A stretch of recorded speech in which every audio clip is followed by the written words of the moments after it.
and just, you know, focus on your dreams more, kasi more blessings pa and more swerte pa yung pwede mong ma-achieve sa buhay. Ayan, no?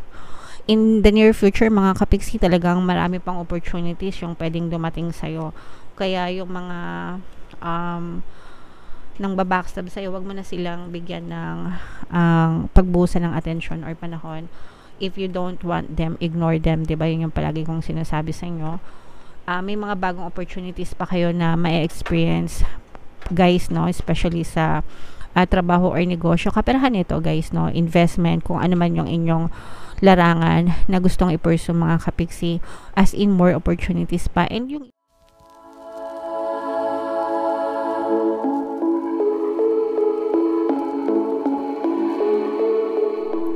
hello guys, hello Aquarius, welcome back to Pinay Pixie Tarot. Ang pamagat ng ating episode for tonight is past, present, future.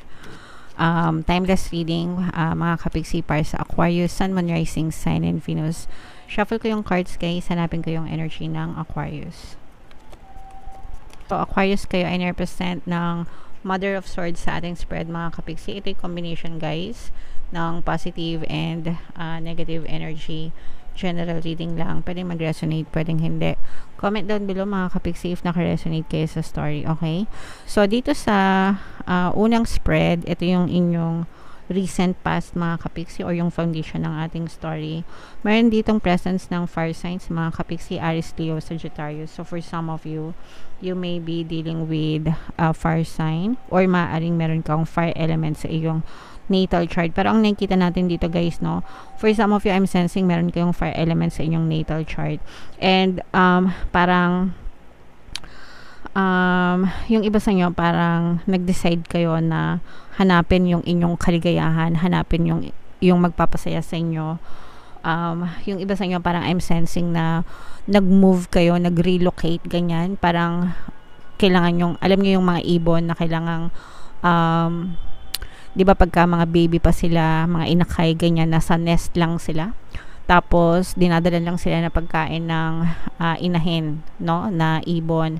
Pero dumating yung time na kayo na mismo yung need nyo na mag-explore. So, lumabas na kayo ng lungga nyo or nest nyo,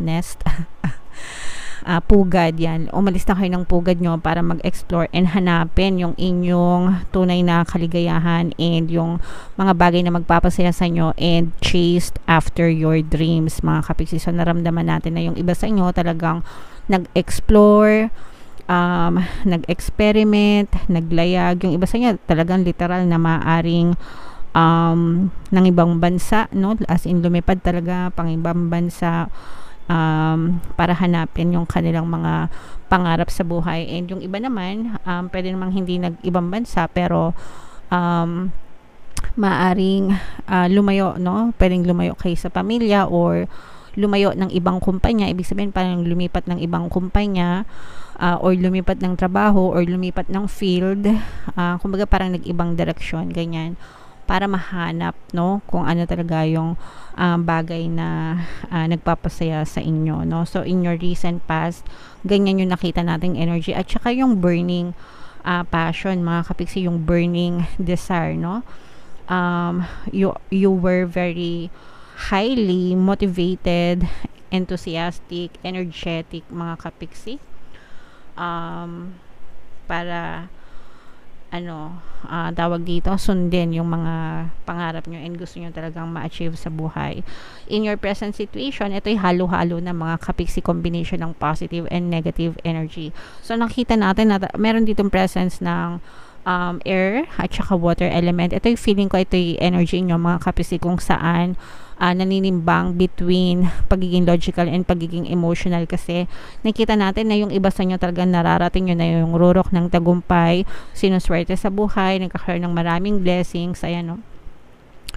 Sinuswerte sa buhay, nagkakaroon ng maraming mga blessings, pero may mga kaakibat din na failure at the same time, kasi yung iba sa inyo, maaaring may mga na-experience kayo ng mga toxic na sitwasyon, toxic na people, and yung iba, maaaring nabiktima pa kayo ng fraud or panloloko. And yung iba sa inyo, guys, parang I'm sensing na parang binabackstab din kayo, no? Or nagiging biktima kayo ng backstabbing, ganyan, mga marites, etcetera sa paligid. Kasi you're flying high eh. Ibig sabihin parang ang tayog ng na-achieve mo sa buhay, ang tayog ng lipad mo na minsan yung iba naiinggit sa posisyon or nararating mo sa buhay, and yung iba parang binabackstab ka. So it's a blessing and a curse at the same time. Para sa inyo, blessing, syempre mataas yung narating mo, di ba? And curse, blessing kasi nalaman mo kung sino yung mga totoong tao, no? Sa paligid mo na talagang susupport sa'yo, mag-succeed ka man or mag-fail. It's a curse kasi na-reveal sa'yo kung sino din yung kumbaga, it's a curse kasi na-reveal din sa'yo yung tunay nilang pagkatao, diba? Kumbaga parang yung iba sa inyo, sa kanila tinuring yung mga kaibigan, mga kapamilya, ganyan. Tapos parang kayo pa yung binackstab, kayo pa yung parang hindi nyo akalain na mababackstab pala kayo, ganon. Okay, so yeah, but it's still, consider it is a blessing mga kapiksi, kasi nalaman nyo yung mga totoong ugali nila towards yung mga kapiksi. Okay, pero wag nang magtanim ng sama ng loob, guys, kasi si Papa G na yung bahala sa kanila, and kayo just remain humble, no? Patuloy na magpakumbaba, and just, you know, focus on your dreams more, kasi more blessings pa and more swerte pa yung pwede mong ma-achieve sa buhay. Ayan, no? In the near future, mga kapiksi, talagang marami pang opportunities yung pwedeng dumating sa'yo. Kaya yung mga nang babackstab sa'yo, wag mo na silang bigyan ng pagbusa ng attention or panahon. If you don't want them, ignore them, diba? Yun yung palagi kong sinasabi sa inyo. May mga bagong opportunities pa kayo na ma-experience, guys, no? Especially sa trabaho or negosyo. Kaperahan nito, guys, no? Investment, kung ano man yung inyong larangan na gustong i-pursue, mga kapiksi, as in more opportunities pa. And yung iba sa inyo, guys, no, feeling ko, lalo na kung nagne-negosyo kayo, ma-establish nyo ng kumbaga makakapag-establish kayo ng something for yourself na parang magiging independent, no? Kumbaga parang hindi ka magre-rely on other people. At saka kasi parang nakikita natin dito na if magpa-partnership ka, parang hindi rin magiging maganda. Di ba may mga business na may partnership, may business partner, ganyan, sosyo, ganyan. Parang hindi masyadong maganda yung energy mo pagdating sa ganon. Mas mainam kapag ka ikaw ay independent sole owner, kumbaga, ng negosyo mo. Of course, you will have partners, no? Like mga kliyente, syempre partners mo yan, mga suppliers mo, kung meron man physical products ka, diba? Logistics, yung iyong courier partner, ganyan. Pero yung kasosyo talaga, parang hindi siya mag-work for you. So you're better off alone, doing your own thing. Yeah, mas magsasucceed ka kapag ka ganun, mga kapiksi, kasi just because. Okay?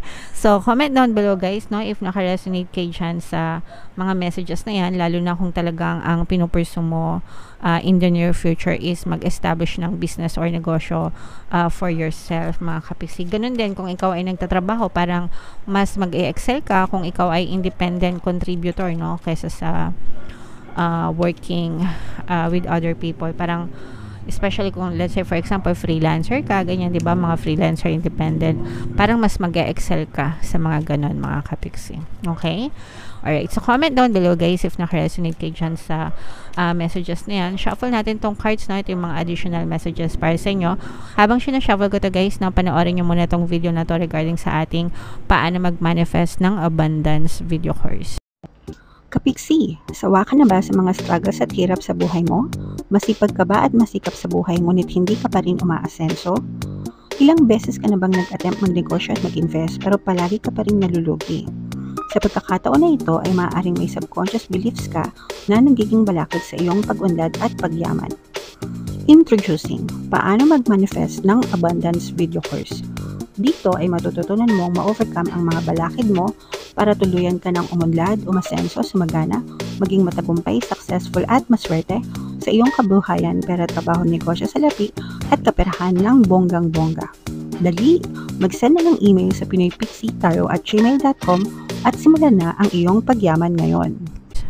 Alright, so mag-avail ka na ng course mga kapiksi, no? Sobrang ganda talaga ng course na yan, as in, uunlad at aasenso talaga yung buhay mo. So, tingnan natin yung additional na mensahe para sa inyo. Aquarius, regeneration. So, pag sinabing regeneration, guys, pagbabago, no? Changes. Basahin natin yung message. Close up natin. Yan. As a survivor, you are unparalleled. No matter what happens, you can adapt. Embrace your transformation. Put on your new cloak. You are a master of regeneration. So, you have the adaptability, you have the capability to adapt well, mga kapiksi, sa mga changes or pagbabago. And yun naman talaga yung dapat na ginagawa natin, guys, no? Yung nag-a-adapt tayo. Kasi, very fast-paced yung buhay ngayon, especially with the new technologies, diba? But, what I'm trying to say is, mas madali kang makaka-survive kapag palagi kang nag-a-adapt sa mga changes or pagbabago sa buhay mo. You have to accept them ng maluwag sa iyong kalooban, mga kapiksi. Okay? So, wag nyong i-resist yung mga changes or pagbabago sa inyong buhay, but instead go with the flow. Tanggapin ng maluwag sa kalooban, di ba? And go with the flow and learn. Always learn. Try to learn new skills, new knowledge, new things, ganyan, para updated sa mga pagbabago, mga kapiksi. Okay? Para hindi tayo napag-iiwanan sa buhay. Maraming years pa tayong mabubuhay. So, we have to learn to adapt sa mga bagong henerasyon, di ba? Yung mga Gen Z, yeah. dapat nakakasabay pa rin tayo, mga kapiksi, para nakakasurvive pa rin tayo sa buhay, mga kapiksi. Alright? Okay, so change is good. Okay? Alright. So, comment down below, mga kapiksi, if nakaresonate kayo dyan sa mga messages na yan. Ito yung ating another timeless reading. Anong ganap sa buhay mo? Kung hindi mo pa napapanood, panoorin mo na. And ito naman yung ating success stories ng paano mag-manifest ng abundance video course. Thank you for liking, sharing, and subscribing, mga kapiksi, and see you again next time. I love you all, guys. Have a nice day. Bye-bye.